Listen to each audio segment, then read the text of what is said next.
قل هذه سبيلي أدعو إلى الله على بصيرة أنا ومن اتبعني وسبحان الله وما أنا من المشركين. بسم الله الرحمن الرحيم. الحمد لله رب العالمين، وأصلي وأسلم على المبعوث رحمة للعالمين سيدنا محمد وعلى آله وصحبه أجمعين. أما بعد.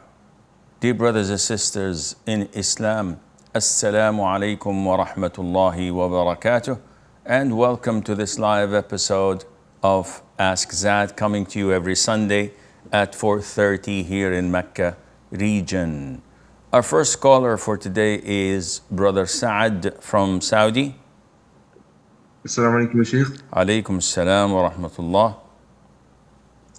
Sheikh, my friend took a picture of two men with their permission, and he tried to convert it into an AI poster, but he was not able to, so he sent it to his friend to convert it into an AI poster, and they made an AI poster and they sent it to everybody else. Now he found out it's wrong. What should he do? What is an air poster? I don't understand. AI poster, an AI image of the real image. So they have modified it and photoshopped it through AI? Yes, sir. It has to be deleted and ask Allah for forgiveness. Rahma from the UK. Assalamu alaikum wa rahmatullahi wa barakatuh. Sheikh. Wa alaikum assalam wa rahmatullahi wa barakatuh. I'm asking this question on behalf of my friend. So she has received a marriage proposal from a brother who is looking for a second wife.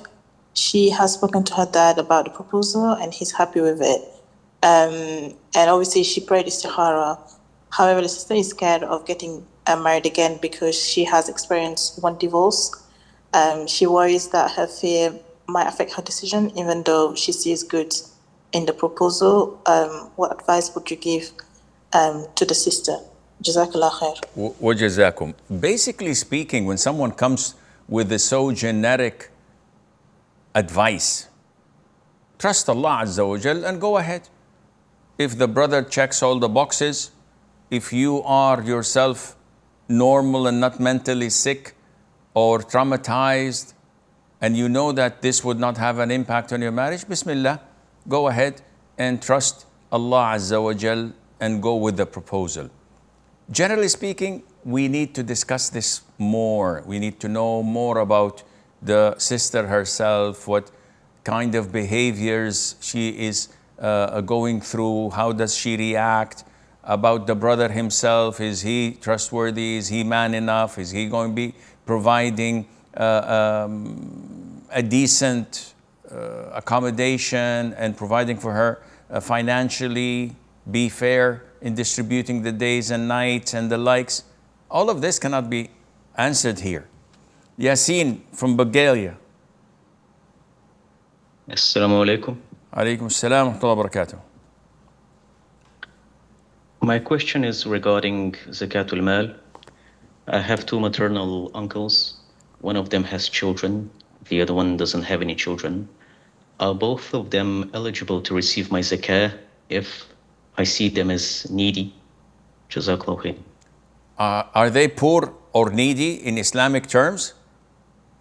I would classify them as needy. Okay, if this is the case, maternal uncles are eligible for zakat because you will never inherit them and they will never inherit you. So they are like any other stranger. If he's classified as poor, unable to make ends meet, or needy, has sufficient funds but it's not enough for his livelihood, to pay for medical bills, to pay for maybe the rent, or to fix the car that he needs to sustain his job and the likes, yes, you can give him from the zakat. Sumayya from the UK. Assalamu alaikum. Alaikum salam wa rahmatullah. So, my father has an office that he opened, his own business, and he expects his daughters to work there. So he expects what? his daughters to work there. Okay. And the office is transparent, so people can see you when they pass by and what's inside. So only one person sits there per day. So if a man comes in, will it be khalwa? And you will be working there alone? Yes, serving him whatever he needs. Like. So he's can I there give already. you- Your father is there. Yeah. There is No, my father is not there. Okay, then you will be working alone in an office, and this office is secured and locked. It's not locked, but it's transparent, and I have the option to open the door as well. And you work within a company, or this is a separate office cubic? It's a building, and there are shops near us. So I have neighbors and people around. I cannot say. I don't imagine how this is possible. If you are in a secluded area and people can come in, that is seclusion. But if they walk from outside and they don't mix with you, you don't speak with them, there is no seclusion in this. Urba from Pakistan. Assalamu alaikum wa rahmatullahi wa barakatuhu. Wa alaikum assalam wa rahmatullahi wa barakatuh. Sheikh, my question is that I recently saw an online business organization on Instagram, and they offer paid dream interpretation services and other ruqya courses. Knowing the fact that they are very learned people and only interpret the dream in the light of Quran and Sunnah and the most authentic sources. So my question is it permissible for me in Islam to pay for my dream interpretation that small amount of fee that they have kept for it? Jazakallahu khair. Wa jazakum. First of all, when it comes to dream interpretation, this is a business. When you say in the light of the Quran and the Sunnah and the authentic sources, what light?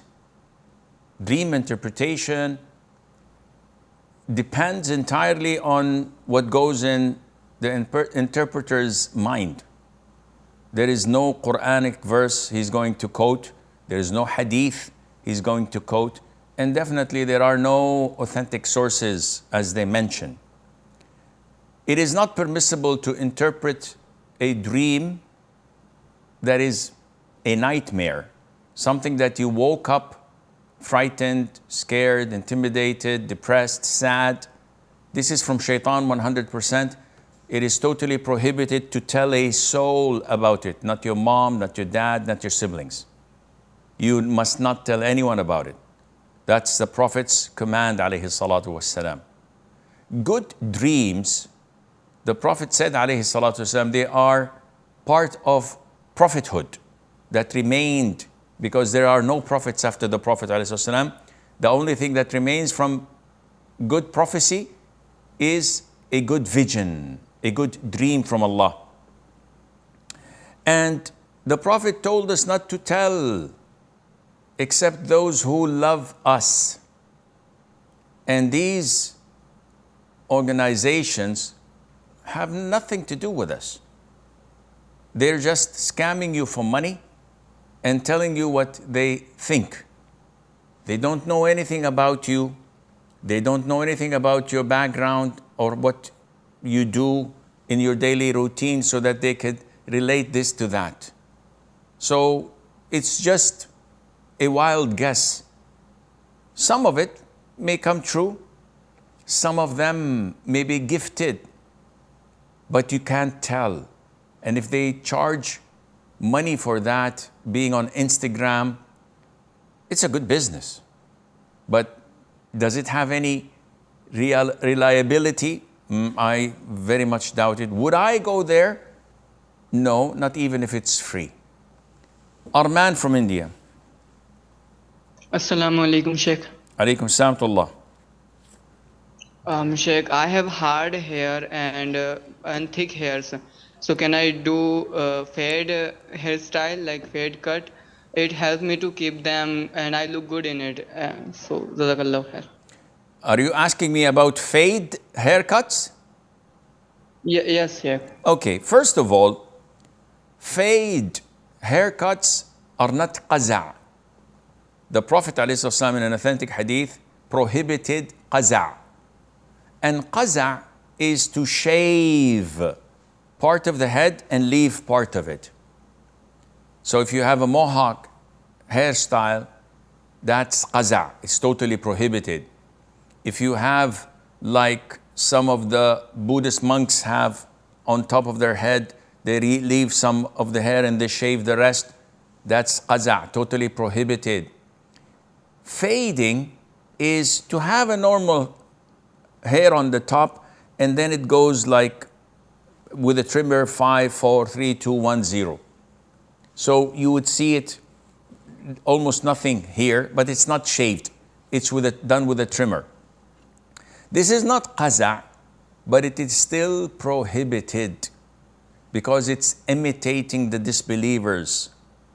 Imam Ahmad used to hate, which is equivalent to prohibit, having the haircut that normal people have, and then they have a line at the back of the neck where they cut it or shave it, having the hair normal. That trimming or that line, hairline on the ears and at the back of the neck, Imam Ahmad used to hate or prohibit that, let alone fading. So fading is not something that Muslims should do. And a lot of the people I meet, especially from the Western sphere, whether it's the US, Canada, Europe, or even in Turkey, they would come and say, what's the ruling on that? And I would say to them, if I see people doing this, I would doubt whether they're Muslims or not. I tell them, how would you feel if a prominent scholar or a da'iyah, a real da'iyah, not hanky-panky da'iyah, a real Muslim practicing, knowledgeable da'iyah, who walks the talk, would do such a fading haircut?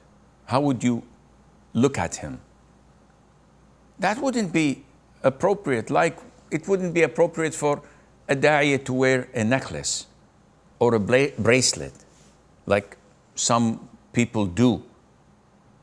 All of this is un-Islamic. So focus on what pleases Allah. Focus on maintaining your Islamic identity, because that is what counts. Raheel from Pakistan. Assalamu alaikum, Sheikh. Alaykum assalam wa rahmatullah. Sheikh, please don't be angry with me. I'm asking this for the last time. I won't ask this again. So yesterday you answered my question that if I get a feeling, and the question was like after intercourse for the Fajr, I woke up and then I tend to check. So you said you do not check at all. So what if I get a little bit of feeling that something came out? Should I ignore that as well? If you are certain that something did come out and you go and check and you found that there is something, you have to wash it and repeat the salat. But you tell me and answer me, out of 10 times you check, how many times do you find something? Out of 100, I would count like 2 to 3 times. Then ignore it. You must not check and you have to ignore it. Sad man from Bangladesh. Assalamu alaikum, Sheikh. Alaykum assalam wa rahmatullah. Sheikh, what if the curriculum has shirk and kufr in it, and there are voluntary coachings which make it topics understand to the students? Now, if I don't study, my mother tells me that I will admit you to that coaching, so that they will force you to study that. So what if the questions of that coaching are like, is Darwinism true? So can I write that according to Charles Darwin, it's true, and can I pay the tuition fees to the coachings? And the same goes to the school. Sad man, what are your options?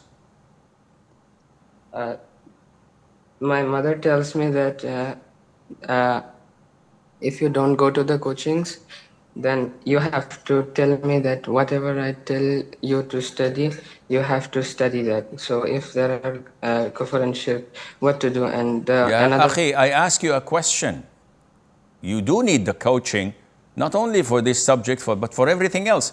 A very simple question. What are your options? You would reply, number one, I don't study and fail and become a very good janitor in a supermarket or in a mall. Option number two, I study and I pass with flying colors while hating and resenting this kufr, while not believing in it, because this is part of my curriculum. Do you have a third option? Sheikh, then I can study this at home and not go to the coaching if this is like mandatory. So, but the school will not allow me to give the scholarship exam, which is also voluntary. So, what to do? Take it, ya akhi, and answer it. And take the coaching and answer it while hating and resenting this kufr. There's no problem in that. Muhammad from Indonesia.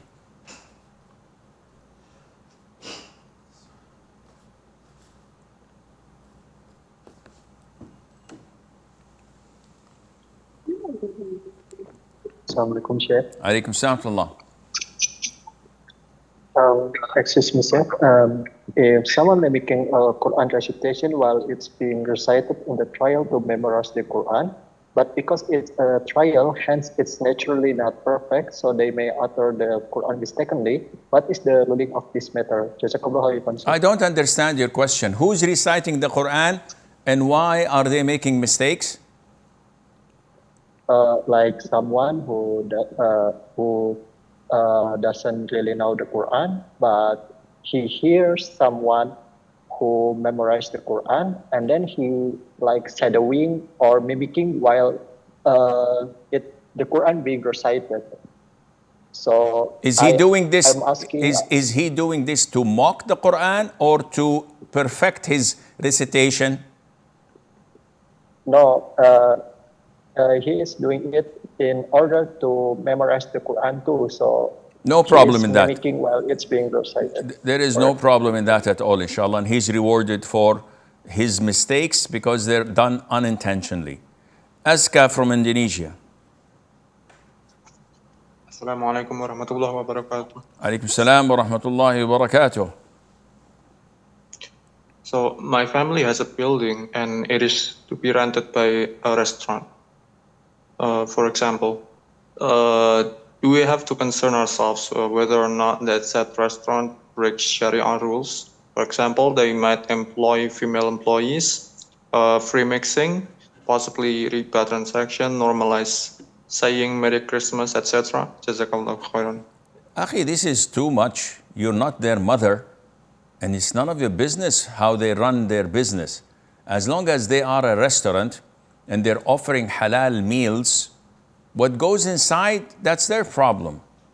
You cannot rent your property to a restaurant that sells pork, that sells alcohol, that has music bands playing. But if you rent the property to a restaurant and it says that we're doing fried chicken, that's it, halal food. What happens inside, that's on them. Free mixing, or they say happy birthday, or the likes, that's on them. It's not on you as a property owner. Kirel from Russia. Sheikh, assalamu alaikum wa rahmatullahi wa barakatuh. Alaikum salam wa rahmatullahi wa barakatuh. Sheikh, could you please explain how does repentance work? Meaning, does repentance notify the specific punishments?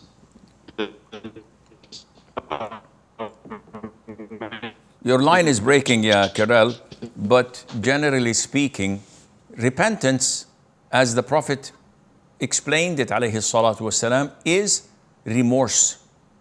So when a person falls weak into the traps of shaitan and commits a sin or sins, then he feels the itching pain and the burning sensation in his heart due to that sin. So he starts to regret it and he feels remorseful. This feeling of remorse is, generally speaking, repentance.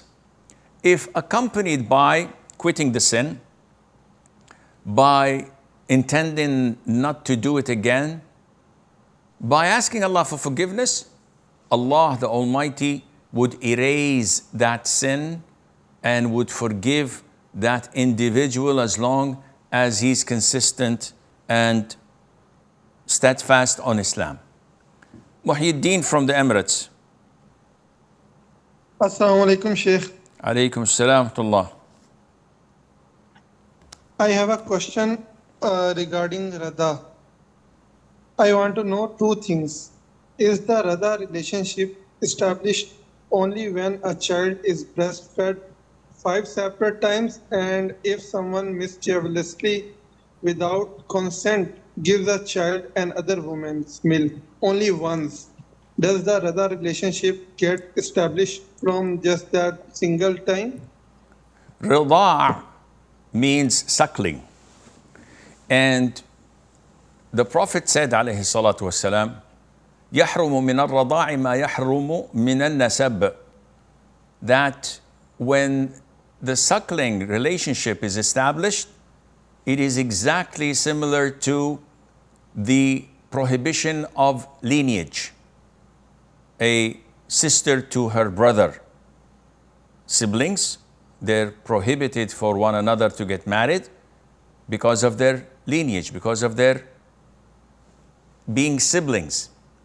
If a boy and a girl have the same relationship through suckling, meaning one of them suckled and was breastfed by a woman that is the mother of one of them, so this relationship is established. Or even if she's a stranger, a strange woman comes, she sees a boy and a girl, she suckles both of them, breastfeeds both of them 5 separate meals each.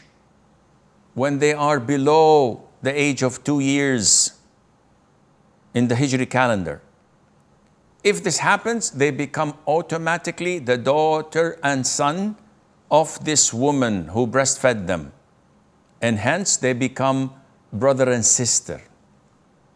So this is established, whether with the consent of the parents, or even if the parents did not know about it, but it took place, the prohibition becomes valid.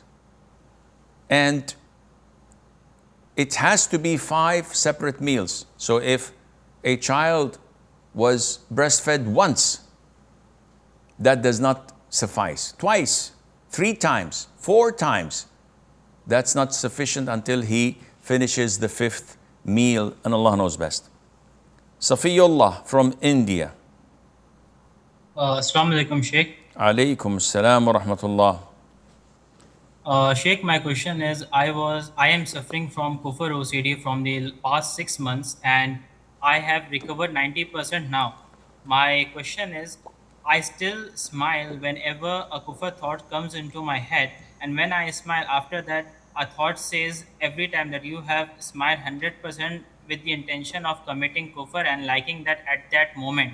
So, and I have also listened one thing, that a person who is suffering from viswas, even if he commits kufr, it will not be considered kufr due to his sickness. So can I apply this ruling and tell myself at that time that even if I have committed kufr because of my OCD and sickness, I have not committed kufr and Allah will forgive me? Safiyullah, when you smile, are you smiling willingly?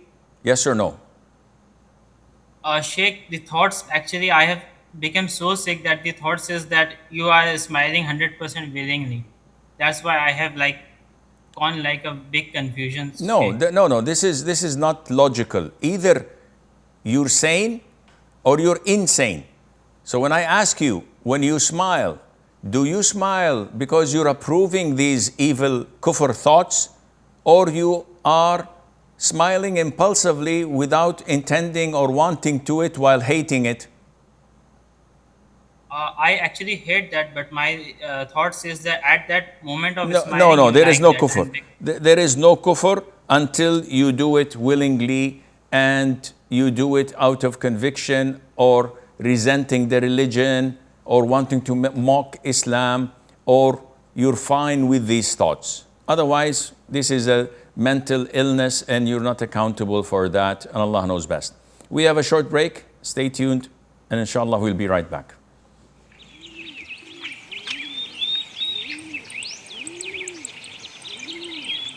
To sponsor Ask Zad program or to advertise, contact us at info@zad.tv. You will get the reward of all those who benefit from watching this show, inshallah.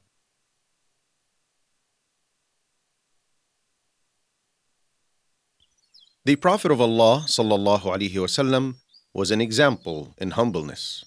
The Prophet of Allah sallallahu alaihi wasallam would mend his sandals with his own hands, patch his clothes, milk his lamb, sit and socialize with the poor, walk with the orphans and widows, and accept the invitation of whoever invited him.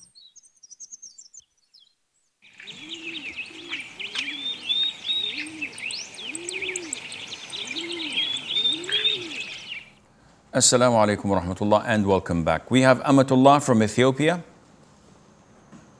Assalamu alaikum wa rahmatullahi wa barakatuh. Alaikum salam wa barakatuh.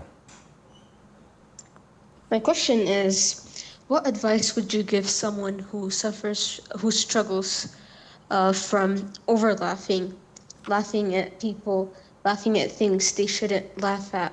What advice would you give? Don't. As simple as that. What advice would I give? Why would a person excessively laugh and make fun of others? Simply because he's arrogant. Simply because he's ignorant. And he thinks that he's better than other people. This is scary.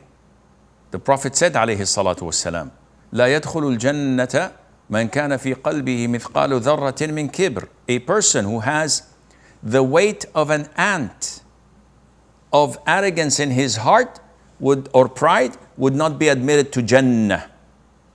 Then he explained the meaning of arrogance or pride. He said, it is looking down upon people and rejecting the truth. So when you laugh at others, the way they speak, the way they walk, the way they dress, the way they behave, this is looking down at people. And this means that you are an ignorant, arrogant, proud person that is almost certain to book their front row seat in hellfire. Al-Hasan al-Basri passed by a group of youth laughing their heads off. And he said, Subhanallah, have you booked your seats in Jannah? They said, no. He said, are you certain that you won't be admitted to hellfire? They said, no. And he said, then why are you laughing?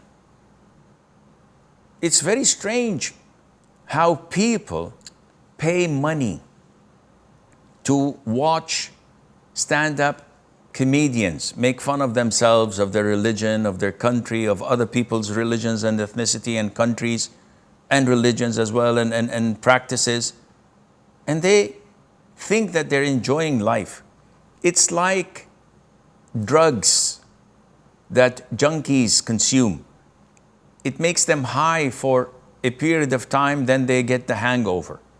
Then they get the consequence of such a sin. Don't ever be delusional. Life has its ups and downs.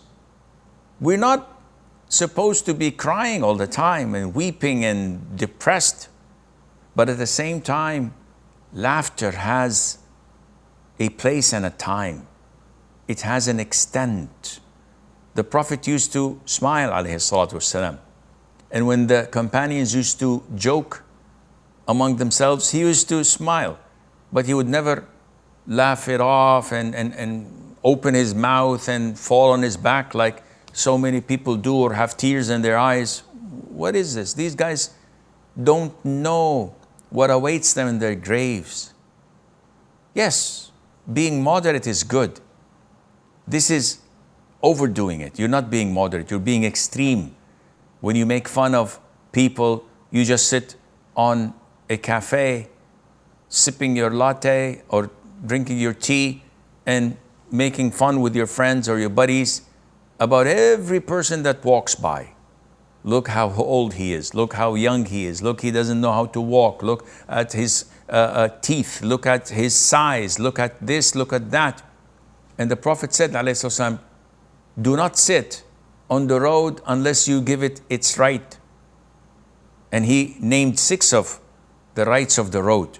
So we cannot sit and talk as if there are no consequences. Everything that comes out of your mouth, you'll be held accountable for. And may Allah make our test easy. Mustafa from Sweden. Assalamu alaikum. Alaikum salam wa rahmatullah. Sheikh, my question is, some days ago, I read about Salat Tasabih, if it's an innovation or proven. So is this true? Is it an innovation or it's proven? There is a difference of opinion among scholars, and they're divided into 2 groups.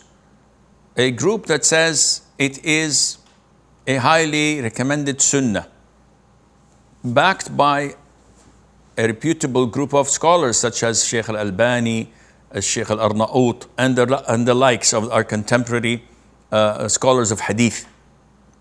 And another group, and there are quite a lot of them, they say, no, this is totally fabricated and an innovation, led by Shaykh al-Islam bin Taymiyyah, Ibn al-Qayyim, Shaykh bin Baz, Shaykh bin Uthaymeen, and the whole 9 yards.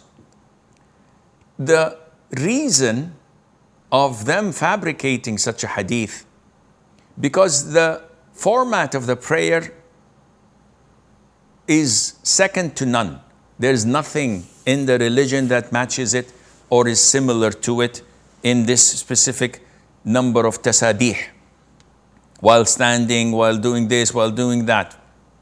Secondly, no one among the whole generation of the companions, may Allah be pleased with them, reported it or was reported doing it other than Al-Abbas, if I recall correctly.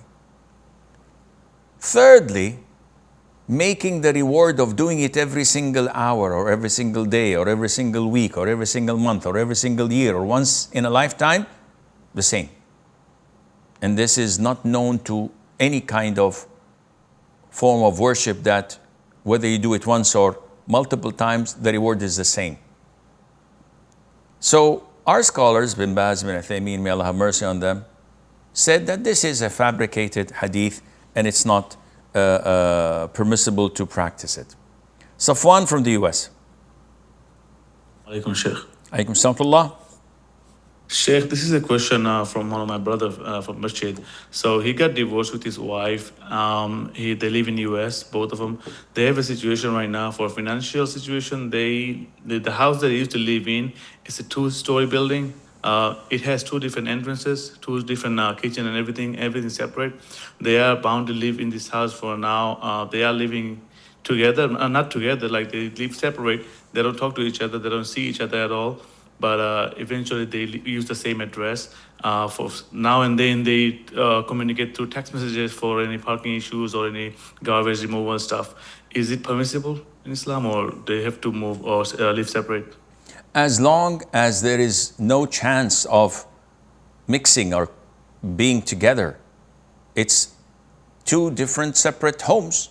It's like living in 2 separate apartments in the same building in a high-riser. So no one would say, oh, you got a divorce, you got to move from that building.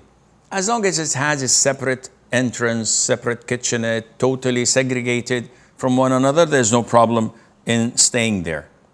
Fahim from Bangladesh. Assalamu alaikum, Sheikh. Alaikum salam. Sheikh, yesterday I mentioned about the inevitable haram components of the tech industries. I didn't mean all tech jobs are haram, but let me briefly share the practical scenario we face every day. For example, in freelancing or on-site job, most websites contain at least some combination of female employee photos, female customer photos, mixed gender marketing banners, or maybe promotional videos with music.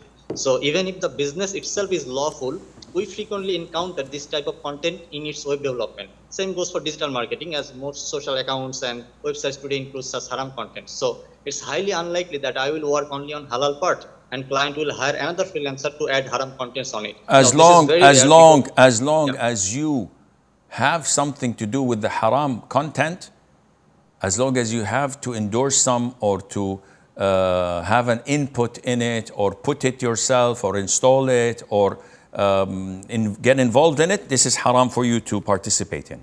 Marwan from Germany. Assalamu alaikum wa rahmatullahi wa barakatuh.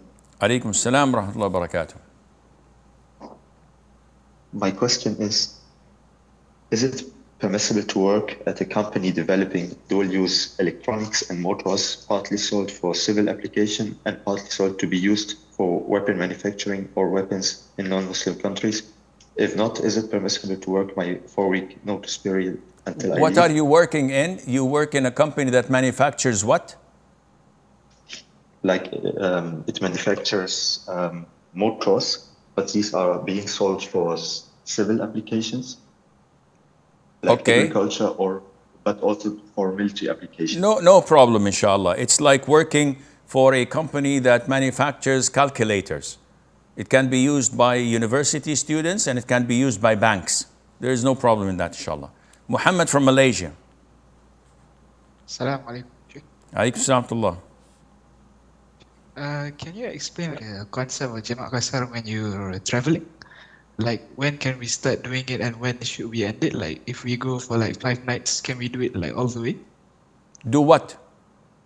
Jamak Qasar, like combining and shortening the prayers. Yes, the most authentic opinion is that you're allowed to combine your prayers, Dhuhr to Asr or Asr to Dhuhr, Maghrib to Isha and Isha to Maghrib, and shorten the 4 rak'ahs into 2 rak'ahs the moment you leave the city lines or city borders of your hometown. So if you live in Kuala Lumpur, the moment you leave the place, if you're living in Putrajaya, for example, the moment you leave the city lines or the borders of Putrajaya and go to PJ or to the downtown area of Kuala Lumpur or khalas, in the highway, if you're traveling, not from Putrajaya to PJ, no, that's not traveling because you're still in the Kuala Lumpur area. But if you're traveling from Putrajaya to outside of the city, traveling to Perlis, the moment you leave the borders of Kuala Lumpur or Putrajaya and you're on the highway, you can shorten and combine your prayers, inshallah. How long?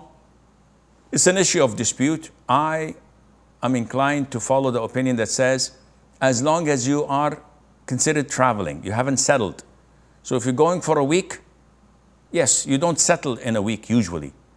But if you're going for more than that and you're going to your father's house or to your sibling's house or to a place where you'll be staying for 3-4 months, you most likely would settle after 1 week, 10 days. Everything is fine. You know the prayer times, you know the area. You're not moving from one room to the other and not settled. No, you have settled. Now you must pray on time and complete your 4 rak'ahs. Aman from India. Assalamu alaikum. Alaikum salam. Sheikh, my question is about Salat al-Fajr. I woke up late for Salat al-Fajr. I thought my aunt woke me up for Salat al-Fajr, but I slept again. I put the volume down and I slept again because she usually gets disturbed when by the alarms. So I put the volume down and I slept. And after that, I woke up after the prayer was over and the time was over for Salat al-Fajr. Am I sinful for this? If you woke up on time and intentionally and deliberately turned off your alarm clock and went back to sleep, of course you're sinful, because this is a choice you made and your prayer after the sunrise is invalid. Sami from Bangladesh. Assalamu alaikum, Sheikh. Alaikum salam tullah.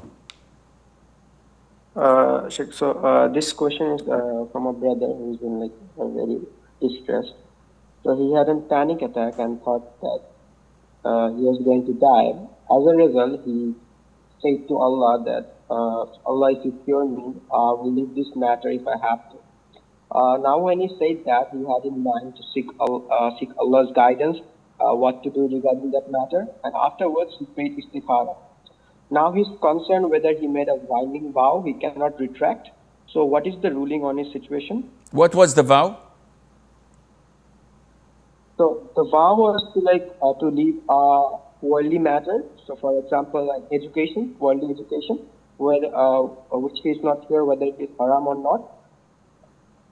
No, this is too generic. If he made a vow that if Allah saves him from this panic attack or from not dying, he will leave worldly matters, this is too generic because no one can do that and leave work and leave studies and leave normal hobbies and worldly things. It's too generic. So he may expiate by feeding 10 poor people, Muslims, and inshallah, she should not ever do such a vow again. Rayyan from Pakistan. Assalamu alaikum, Sheikh. Alaykum salam wa rahmatullah.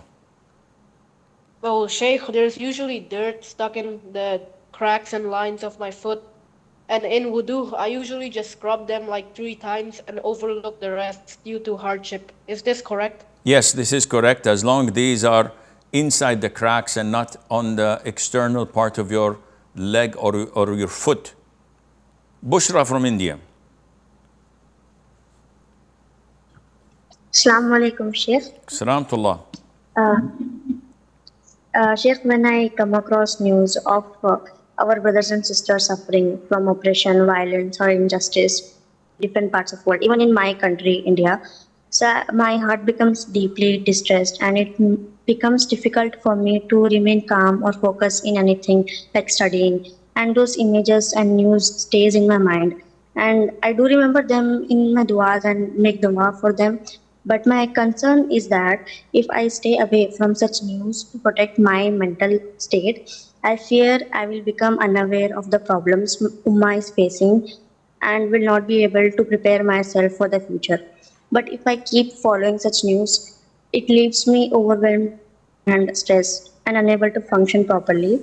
And in such scenario, what should I do? You should not watch details of what's happening on the news because this is disturbing and it makes you feel despair and helpless. Rather, you may read about the general events that are taking place without watching it, and you know that these atrocities are happening in Gaza, in here or in there, and you make dua against the oppressors and our enemies, and you make dua for our brothers and sisters, and that is fine, inshallah. Hussein from Pakistan. Assalamu alaikum, Sheikh. Alaykum assalam wa rahmatullah. Sheikh, can you check my pronunciation for the following letters? Ta, Tha, Ha, Sad, Sin, Dal, and Dal, as in Da'wah. This is very good, mashallah. Keep up the good work. Hussein from Pakistan. Okay, we're through Hussein. Abdullah from Bangladesh.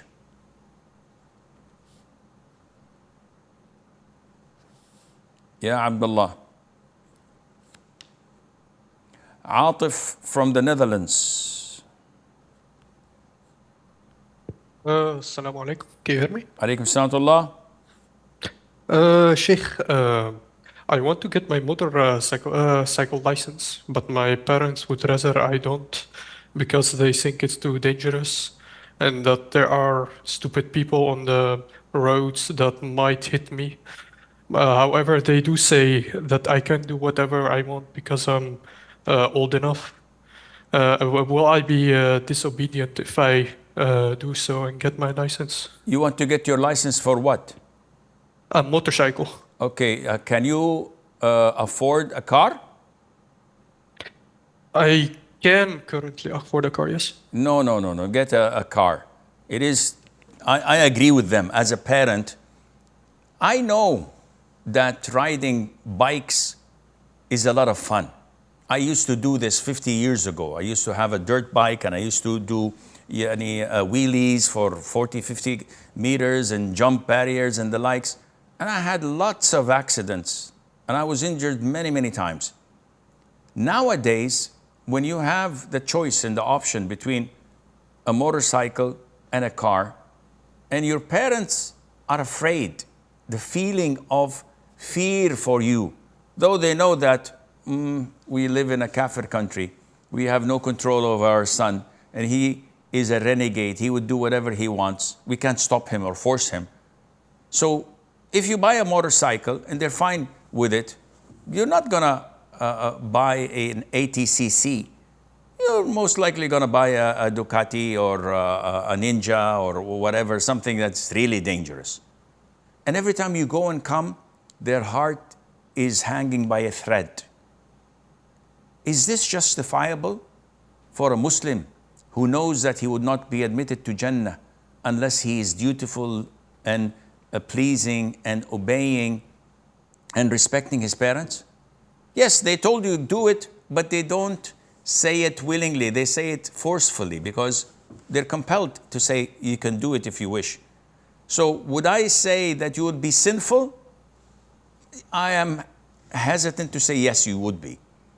Especially when you have the ability to buy a car and to be safe, and they would be in peace with that idea, and Allah knows best. Yosha from India. Assalamu alaikum wa rahmatullahi wa barakatuh. Alaikum salam wa barakatuh. My father is trying to pray in mosque for 40 days continuously with the first takbir.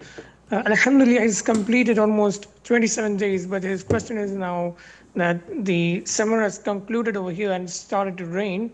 His question is if, madallah, it starts to rain really heavily during the time of congregation of a particular prayer, although he's aware that there's excuse for missing prayer, but would this affect his 40 days streak and he'll miss the reward which would have got had he poor hardship and not miss the congregation? The hadith, wajazakum, the hadith, whoever prays 40 days in congregation, not missing the first takbir, Allah would write for him 2 exemptions from hypocrisy and from hellfire.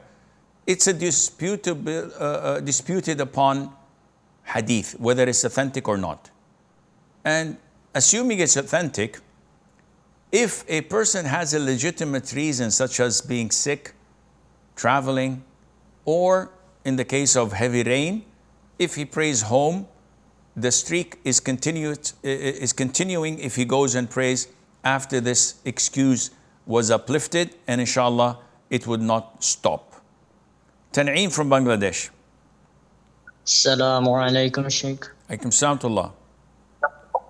So I have a relative who follows Tablighi Jamara, and he occasionally gives lectures at the mosques. He has invited me to join him. Can I go and listen to him? No problem in listening to their lecturing in the masjid if you are capable of distinguishing what is right and what is wrong.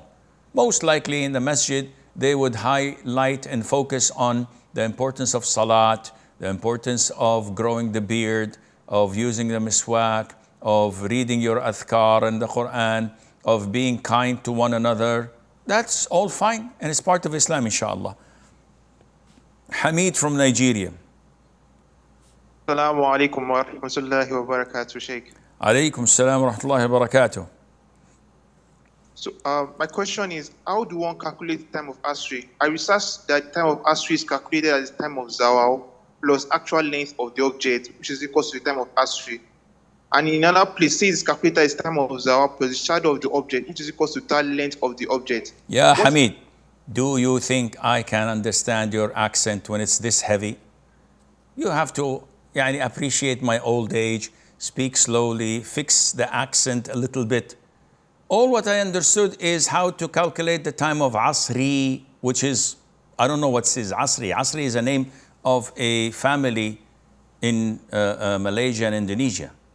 But if you mean Asr prayer, then to calculate it is to erect something like a pen, and when the sun rises, as it rises, there is a shade from the west getting shorter and shorter and shorter until the sun is on the meridian and there is no shade.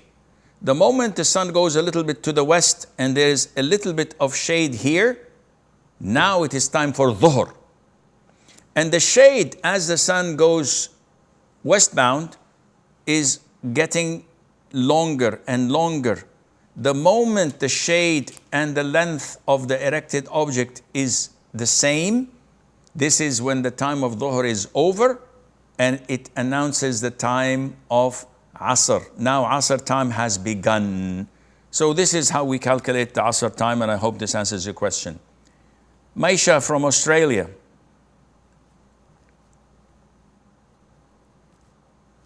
Assalamu alaikum. Alaikum salam. I want to ask, is it permissible to do tayammum in very cold weather? Depends. If the weather is so cold that if a person performs wudu, he will be physically harmed, or it will be torturing him. Yani it was introduce a great deal of hardship upon him. In this case, yes, tayammum is permissible as per the hadith of Amr ibn al-As, may Allah be pleased with him, when he had a major ritual impurity while traveling, and the weather was so cold that he thought to himself, if I were to make ghusl, I'm gonna die. It's very cold. And there is no heating facilities for the water. So he made tayammum and led the prayer in congregation. And the Prophet ﷺ approved his act. So we have to look at the circumstances. This is something between me and Allah. If I do tayammum because of the fear of the cold, no one around me would know. Allah knows, and I'll be held accountable on the Day of Judgment. If Allah knows that I had no justification, no real reason other than I'm too lazy, in this case, the prayer would be invalid. But if Allah knows that, yes, I am sick, I will be harmed physically, it is too hard and a great deal of hardship due to that, then it's fine. Yusuf from Egypt. Assalamu alaikum, Sheikh. Alaikum salam. My question is, what's the ruling? How do I deal with a family who always oppress their child or their son, as their son lives with them in one house? He has a twin brother, but always there is injustice to one of the sons and to his wife. So how would I deal with it? Is it okay if I stay away from family or not to sit with them, as this injustice happens always when I get interacting with them? If you live with them in a joint family, this is not permissible because your twin brother is not a mahram to your wife. So you have to segregate. You have to move out with your wife and live somewhere else and come and visit them occasionally, once or twice a week, and sit with them for a short period of time just to be dutiful, respectful, and obedient without having any negative impact on your mental state. But you cannot boycott them. They are your parents and they're your gateway to Jannah. And if you boycott them, you will not be admitted to Jannah. And with all due respect to them, a dog that barks does not bite. When a dog barks at you, you don't fall on your hands and knees and bark back. You ignore the dog barking. So let them say whatever they want and don't argue with them. Don't defend yourself, because this is what they're provoking you to do. Just smile and nod your head and watch the time so that once the time is over, you can leave. And this is exactly what's happening to our episode of today. Our time is almost up, and with this we come to the end of our program. So until we meet you next Saturday, I leave you fi amanillah. Wassalamu alaikum wa rahmatullahi wa barakatuh. قل هذه سبيلي أدعو إلى الله على بصيرة أنا ومن اتبعني وسبحان الله وما أنا من المشركين.